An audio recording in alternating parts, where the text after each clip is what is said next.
So hello everyone, welcome to Abhipedia number 1 platform for your RBI grade B examination. तो students, कैसा रहेगा आपका syllabus, कब आएगा एग्जाम, इन सब के सब क्वेश्चन का आंसर जल्दी आपको मिलने वाला है। अभी तक हाल फिलहाल में देखो अभी कोई ऐसा नोटिफिकेशन की मेरे को कोई उम्मीद नहीं है।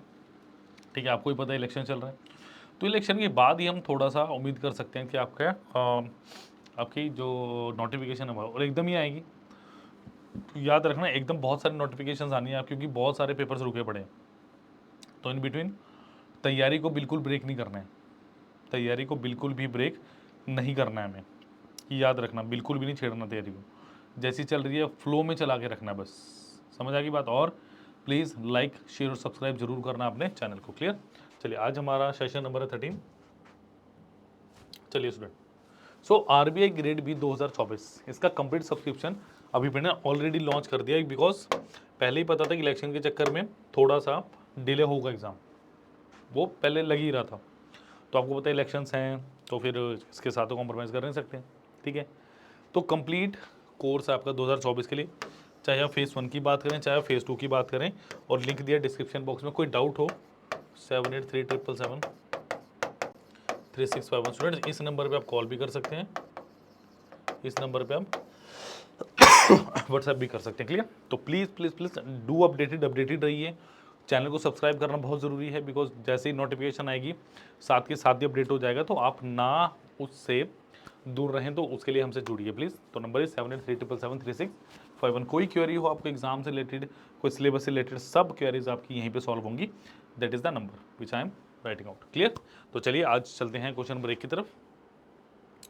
चलिए start. The average salary of male employee in a firm was rupees 6,000 and that of female was 5,600. The mean salary of all the employees was rupees 5,800. What is the percentage of female employees? देखिए student, सबसे पहली बात, do mark the question. जब भी आप question करें, खासकर जब आप प्रैक्टिस कर रहे हैं सॉरी, मैं ये कह रहा हूं जब भी आप प्रैक्टिस कर रहे हैं, यू मस्ट नोट कि ये टॉपिक कौन सा है। अभी देखो, मुझे एवरेज का क्वेश्चन लग रहा है ना, क्योंकि पहली लाइन का जो दूसरा शब्द है, वर्ड है, that is average. The average salary of male employees in a firm was rupees 6,000 and that of female is 5,600. The mean salary of all the employees was rupees 5,800. What is the percentage of female employees? So options are 60%, 50%, 70%, and 20%. And option number is none of this. So how to do this question? This is average based question. But do you know इसमें क्या लगेगा, क्या हम इसके अंदर solve out करने लगे? देखो, कभी भी क्वेश्चन करने से पहले ना उस क्वेश्चन के बेस को जानिए। Do the right thing to do. Clear? ऐसे नहीं कि बस मुझे क्वेश्चन करना है और लिखने लग गए, नहीं। जितना कम पेन यूज होगा एग्जामिनेशन में, उतनी ही जल्दी आपका दिमाग चलेगा। याद रखिएगा, अगर पेन चलाने में फोकस रखोगे तो दिमाग चलाने के लिए टाइम कम मिलेगा आपको। दिमाग चलाएंगे तो डेफिनेटली टाइम बचेगा। अब देखो इसके अंदर क्या है, ये क्वेश्चन है बेसिकली एलिगेशन से करने वाला। किससे है? We will do this question by alligation, हम इसको एलिगेशन से करेंगे। ठीक है? The average salary of male employees in a firm was 6,000। तो अगर मैं मेल की बात करूं, ये कितने मेरे पास 6,000। अगर मैं फीमेल की बात करूं, मेल है मेरे पास 6,000, फीमेल कितना 5,600 ऑन एन एवरेज।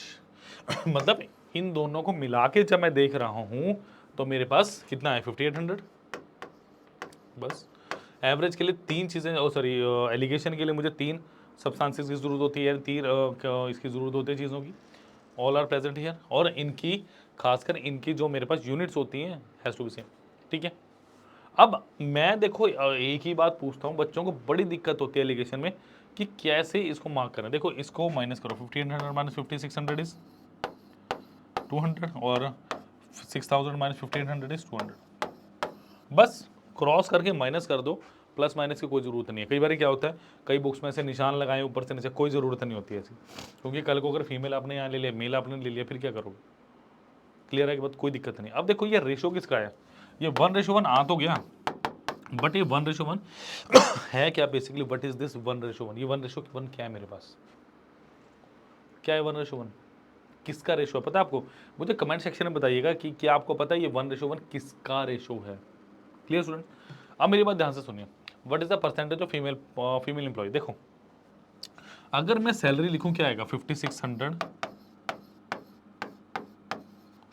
पर फीमेल,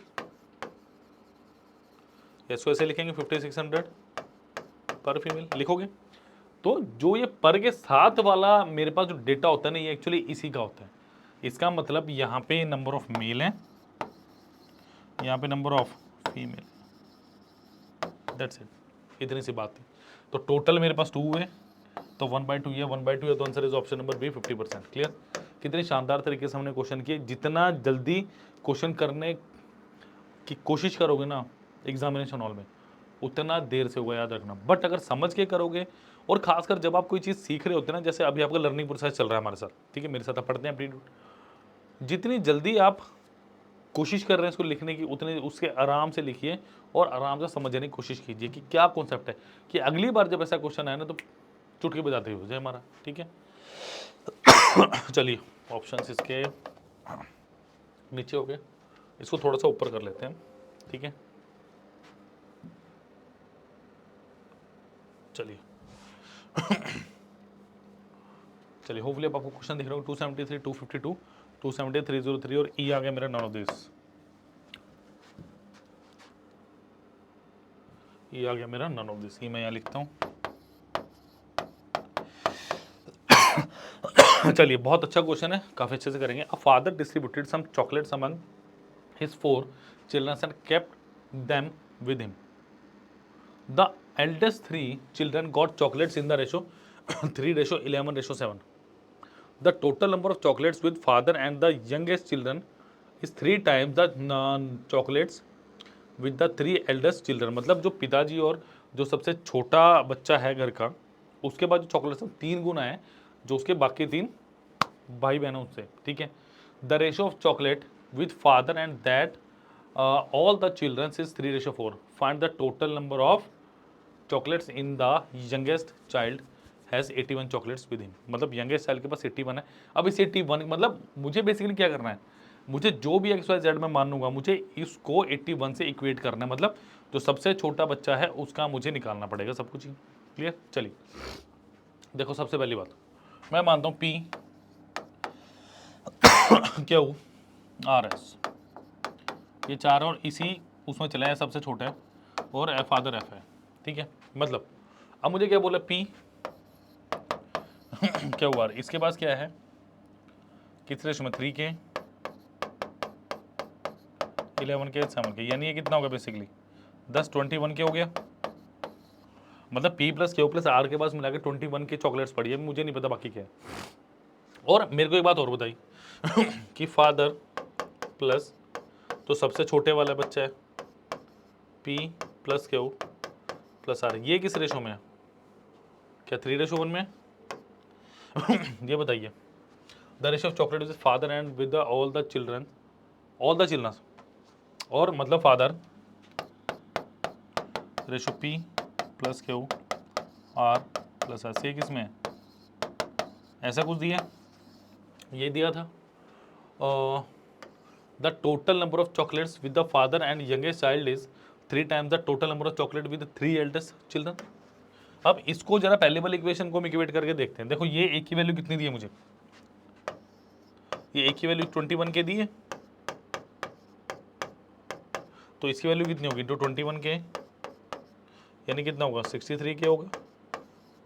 मतलब फादर प्लस सन के पास जो सबसे छोटे वाला बच्चा है, ऐसा मतलब सबसे छोटे वाला जो बच्चा है उसके पास मिला के कितने चॉकलेट्स आ गए मेरे पास, 63 आ गई, 63 के। क्लियर।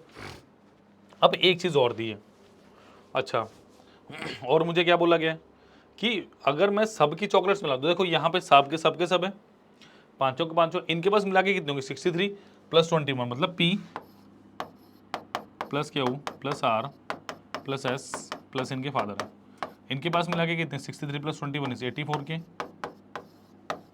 क्लियर आगे बात। इसका मतलब ये कितना हुआ मेरे पास, 7 की वैल्यू कितनी है 84 के, एक की वैल्यू कितने 12 के, तो जो फादर है उसके पास कितना होगा 36 के, और इन चारों के 12 चौके 48 के। क्लियर। अब मुझे यहां से आंसर निकलेगा। क्लियर हुआ। जिसका आंसर निकल जाए प्लीज कमेंट सेक्शन में लिखिएगा कि हाँ जी सर आंसर निकल गया। स्टेटमेंट देखने में कितनी बड़ी है और कितना आसानी से हमने सॉल्व किया। अब देखो जरा, मुझे क्या पता है, फादर प्लस जो सबसे छोटा बच्चा है घर का उसके पास 63 के है, 36 के plus S is equal to 63 के, एस कितना आ गया 63 के माइनस 36 के, ये कितना आ गया 27 के आ गया 27 के। इस 27 के लिए क्या दिया मुझे 81 चॉकलेट्स, यानी इसकी वैल्यू कितनी है मेरे पास 81, तो के की वैल्यू कितनी आ गई, क्या के की वैल्यू 3 आ गई, यस। अब जो पूछा वो बता दो, क्या बोला, find the total number of chocolates, total number of chocolates कितनी हुई 81 के है, यानी 81 टू 3 एकम 3 क्या 243 ऑप्शन में है, yes option number E, none of this is the right answer. Clear, note कीजिए फटाफट इसको। सॉरी 84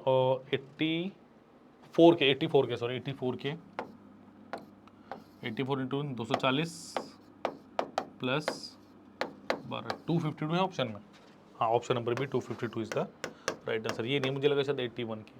क्लियर, नोट कर लीजिए फटाफट। 81 तो ये आया था ना मेरा कुछ यहाँ पे, 81 तो आया ही नहीं कुछ, हाँ ये 81 दिया था इसलिए दिमाग चलता रहा। नोट कीजिए फटाफट इसको, नेक्स्ट क्वेश्चन पे चल रहा है। क्लियर, तो देखने में बहुत लंबा चौड़ा क्वेश्चन लग रहा था but that was very easy question. चलिए जी, next is Sumit borrows 15,000 at 10% compound interest. At the end of each year, he pays back 3,000.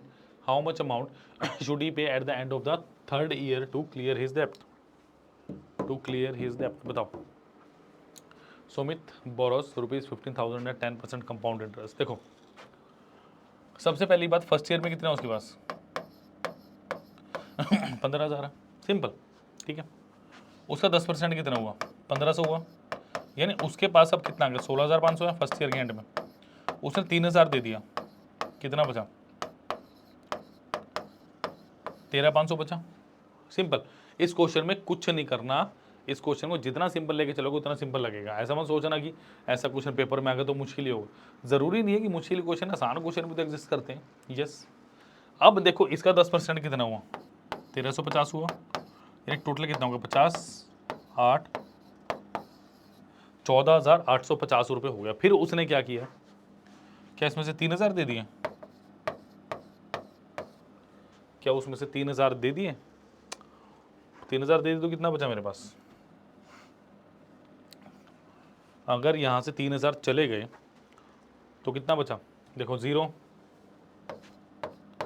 5 8 1 1 8 5 0। Clear, अब इसका 10% और जोड़ दो इसमें, यानी 1850।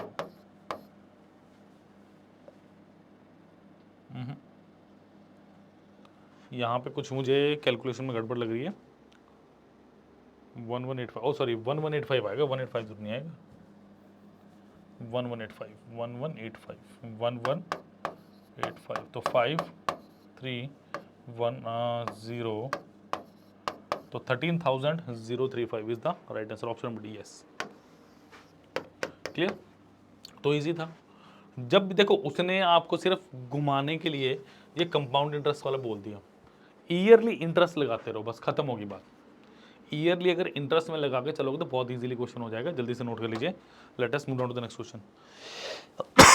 क्लियर हो गया, इजी क्वेश्चन था। चलिए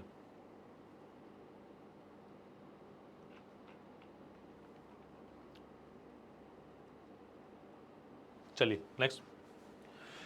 ये क्वेश्चन है मेरा ट्रेन का स्पीड टाइम एंड डिस्टेंस है,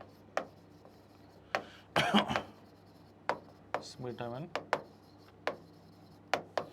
डिस्टेंस है। Two trains are running on parallel tracks, parallel tracks इसका मतलब कहीं ना कहीं रिलेटिव वेलोसिटी की बात भी आएगी। In the same direction at a speed of 60 kilometre per hour and 35 kilometre per hour, same direction. Question पढ़ते ही मुझे पता चल गया कि कहीं ना कहीं इसमें रिलेटिव वेलोसिटी का कॉन्सेप्ट आने वाला है। Two trains are running on parallel tracks lines in the same direction at a speed of 60 km per hour and 35 km per hour. The faster train crosses a man in the slower train in 54 seconds. चलो ये भी question ठीक है। देखो एक बात याद रखना, सपोज करो आप दूसरी ट्रेन में हो, मेरे ऑपोजिट हो, मैं इस ट्रेन में हूँ। आपकी ट्रेन चल रही है 100 किलोमीटर प्रति घंटा की स्पीड से, मेरी चल रही है 120 किलोमीटर प्रति घंटा की स्पीड से। एक बात हमेशा याद रखना, जब भी ऐसा क्वेश्चन होगा ना, जो ट्रेन की स्पीड होगी वो पर्सन की स्पीड मानी जाती है। क्योंकि आप क्या हो, आप बेशक स्टेशनरी ऑब्जेक्ट की तरह बैठे हो, आप साइलेंटली बैठे हो, आराम से आप चल नहीं रहे, बट जिस ऑब्जेक्ट में आप बैठे हो ना वो चल रहा है। बस कई बार कंफ्यूजन हो जाती है कि उसकी स्पीड क्या लेनी है, ठीक है। तो स्पीड ऑफ 1 कितनी दी है मुझे 60 kilometre per hour. Speed of 2 कितनी है 35 kilometre per hour. The faster train crosses a man in the slower train in 54 seconds. इसका मतलब क्या है, कौन किसको क्रॉस कर रहा है, इसका मतलब क्या है, कौन किसको क्रॉस कर रहा है। सबसे पहले क्या मैं डिस्टेंस निकालूं, जब स्लोवर ट्रेन में बैठे को आप क्रॉस करोगे ना, तो याद रखना जो क्रॉस कर रहा है उसका डिस्टेंस नापेंगे हम। We will calculate the distance of the faster train. When the question is saying a person is sitting in the slower train takes 54 seconds, it means we are calculating the distance of faster train. So distance is how much, relative velocity into of time, distance of faster train, or you can say that length of the faster train. तो distance of faster train कितना होगा मेरे पास, distance of faster train या length of faster train is parallel track and they are in same direction, तो 60 minus of 35 into 5 by 18 and what is the time, time is how much 54 seconds. तो 15 3 is 18 3 is, तो it is 25 into 5 into 3, तो 25 into 15, 15 दूने 30, 15 3 75, 375 metre. तो length of faster train is how much 375 metre. Options are given to me 250, 375, 450 and 396, but the question is asking, but if the length of the slower train is 4/5 of the faster train, then find the length of the slower train. It means length of slower train is how much 4/5 of how much 375, 5 7 35, तो answer is 300 metre, which is option number E, none of this. Clear आगी बात। तो ऐसे question को बड़ा आपने carefully करना है, मैं भी बता रहा हूँ, बहुत सावधानी से इस तरह क्वेश्चंस को करना है, बिकॉज अगर थोड़ा सा भी क्वेश्चन इधर उधर हुआ ना, आंसर विल बी खत्म। क्लियर, नोट कीजिए फटाफट।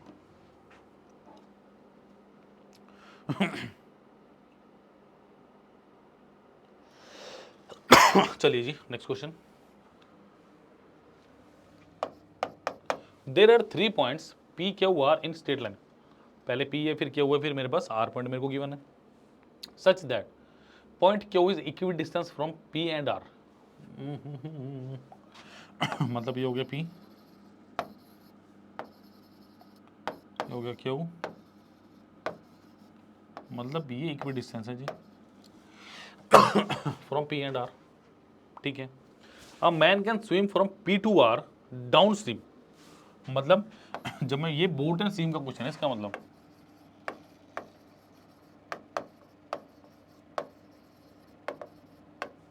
ठीक है, मतलब जब मैं पी से आर की तरफ आ रहा हूं तो कितना आवर लगा 20 या 4 आवर लगा, और मैं कहाँ गया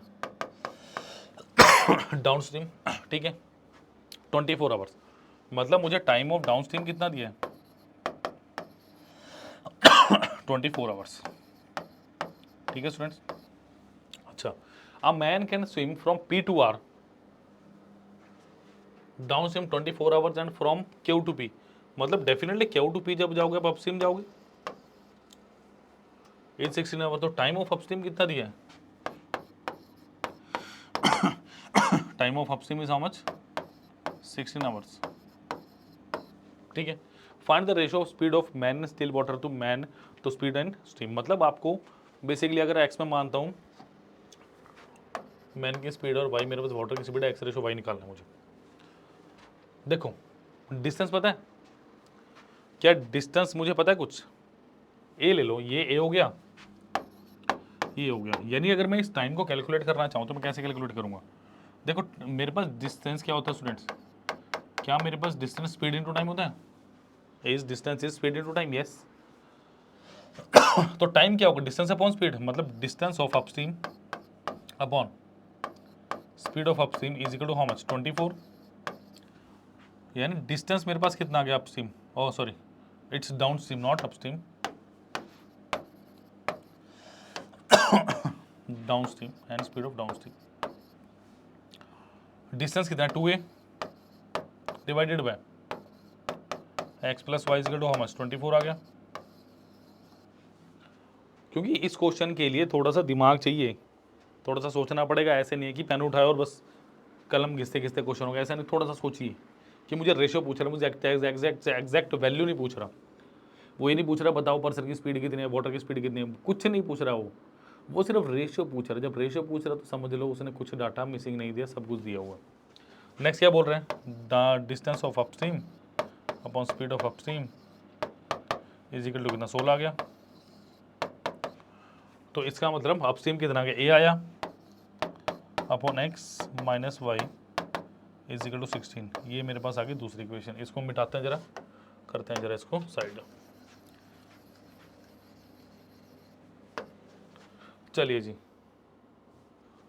अगर मैं इक्वेशन 1 को इक्वेशन 2 से डिवाइड कर दूं तो देखो क्या आएगा, 2a upon X plus Y into X minus Y ऊपर चला गया अपॉन a नीचे आ गया इज इक्वल टू 24/16। क्या यही आ रहा है? ऑप्शन देख लो अच्छे अच्छे से दिए हुए, देखते हैं जरा क्या आएगा हमारा। ए से कैंसिल हो गई, ये आ गया 12 टाइम्स, तो ये कितना आ गया 4 3 12, 4 3/4 आ गया, यानी x माइनस वाई और x प्लस वाई कितना आ गया मेरे पास 3/4। क्रॉस मल्टीप्लाई करो। कैलकुलेशन को ध्यान में रखिएगा बस ऐसे क्वेश्चन करते हुए, जरा सा भी प्लस माइनस इधर हुआ तो क्वेश्चन गलत सारा। तो क्या है 4 times of x minus Y equal to 3 times of x plus Y, 4x minus 4y is equal to 3x plus of 3y। तो ये कितना हो गया मेरे पास 4x minus 3x is equal to 3y plus of 4y। तो कितना आ गया x is equal to 7y आया और x upon y is 7/1। Option number D is the right answer. Clear? तो रेशियो पूछा था मुझसे, ना कि एग्जैक्ट क्वेश्चन पूछा, कुछ नहीं पूछा। तो जब ऐसा क्वेश्चन आया तो फिर आसानी से कर लीजिए, कोई दिक्कत नहीं है। क्लियर? चलें जी नेक्स्ट क्वेश्चन पे, फटाफट इसको प्लीज नोट कर लीजिए। चलेंगे नेक्स्ट क्वेश्चन पे।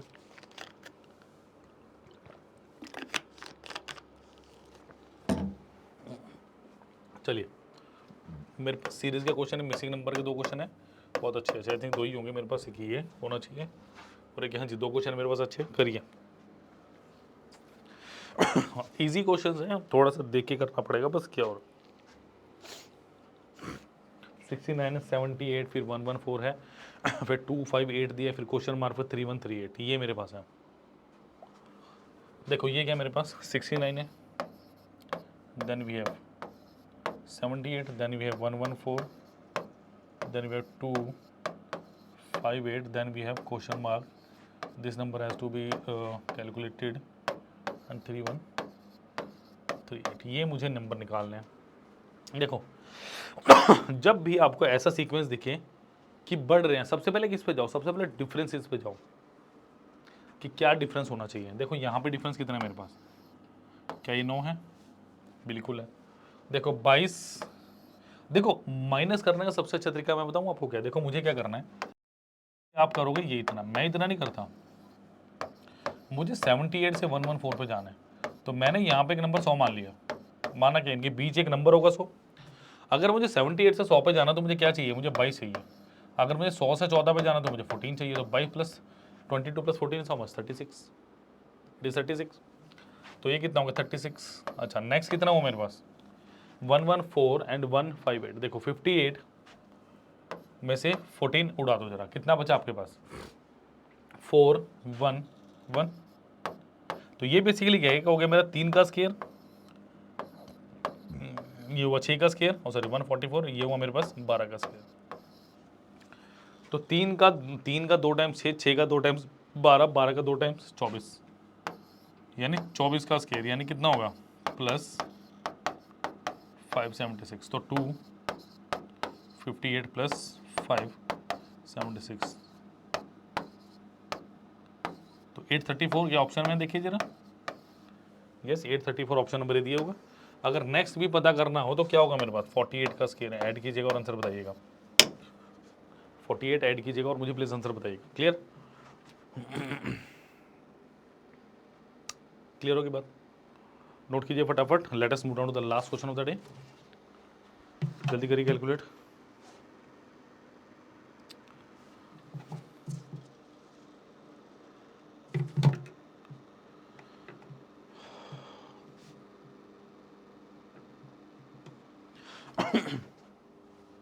चलिए, लास्ट इज 9, 65, 481, 239, 118, क्वेश्चन मार्क 27.25। देखो मैं ये क्वेश्चन करवाने को ना इजीली करवा दूं, but the thing is that अगर आपने इस क्वेश्चन से कुछ ना सीखा तो क्या फ़ायदा करवाने को। मैं देखो मैं बेसिकली क्या करता हूँ, पहले क्वेश्चन को पढ़ता हूँ, फिर मैं थोड़ा एनालिसिस करता हूँ, फिर मैं थोड़ा डिस्कशन करता हूँ, then I will solve the question. आपको भी ये स्ट्रेटजी अपनानी होती है एग्जामिनेशन हॉल में, ऐसे नहीं है। ठीक है, देखो 9, 65, 481, 239, 118 और 27.25। देखो अब मेरी बात ध्यान से सुनो, इस क्वेश्चन में डिवीजन है। अगर आप 965 से 481 पे जाओ तो माइनस हो रहा है, छोटा आ रहा नंबर, दैट्स इट। 481 से अगर हम 239 पे गए फिर भी छोटा नंबर बन रहा है। अगर 239 से मैं 118 पे जाता हूँ तब भी छोटा बन रहा है। अगर मैं 118 से जाऊंगा फिर छोटा नंबर बनेगा, और जब 118 से छोटे से नंबर से जाऊंगा 27.25। इसका मतलब ये नंबर कुछ ना कुछ डिवीजन होने पे आएगा, क्योंकि पॉइंट्स में है, क्योंकि ये नंबर पॉइंट्स में है। अगर ये नंबर डिवीजन में ना होता तो ये पर्टिकुलर वैल्यू कंटेन करता अपने, जैसे 27, 28, 29। क्लियर? अब पहले हम देखें कि यहां से हम यहां कैसे जा सकते हैं। देखो यहां से कैसे जा सकते हैं, देखो 481 को अगर मैं 2 टाइम्स करूं कितना हो गया, 962। इसका मतलब इसमें क्या करना पड़ेगा, 960 माइनस 5/3 डिवाइडेड बाई 2, क्या ही करना पड़ेगा, मुझे एक रिलेशन मिला। बट जब इसको मैं बाकी इक्वेशंस में भी अप्लाई करके देखूंगा तब I will let you know कि क्या ये अप्लीकेबल है भी या नहीं। अब 481 में -3 करिए, 481 -3 that is it will become कितना होगा 4, उसको 2 से डिवाइड करो कितना आएगा 2, 39 बन रहा है, यस ये बन गया, -3 डिवाइडेड बाई 2।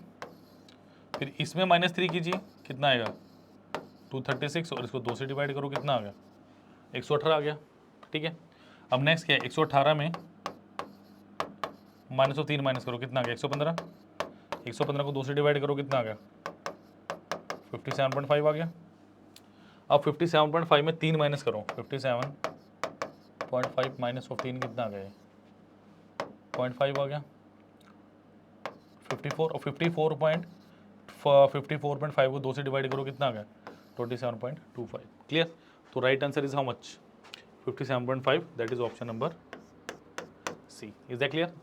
सो ये था आज का बहुत अच्छा सेशन, और ये लास्ट वाले 2 क्वेश्चन है आई ट्राइड कि मैं आपको कुछ अलग बता सकूं। क्लियर? तो लाइक शेयर सब्सक्राइब प्लीज करना मत भूलिए।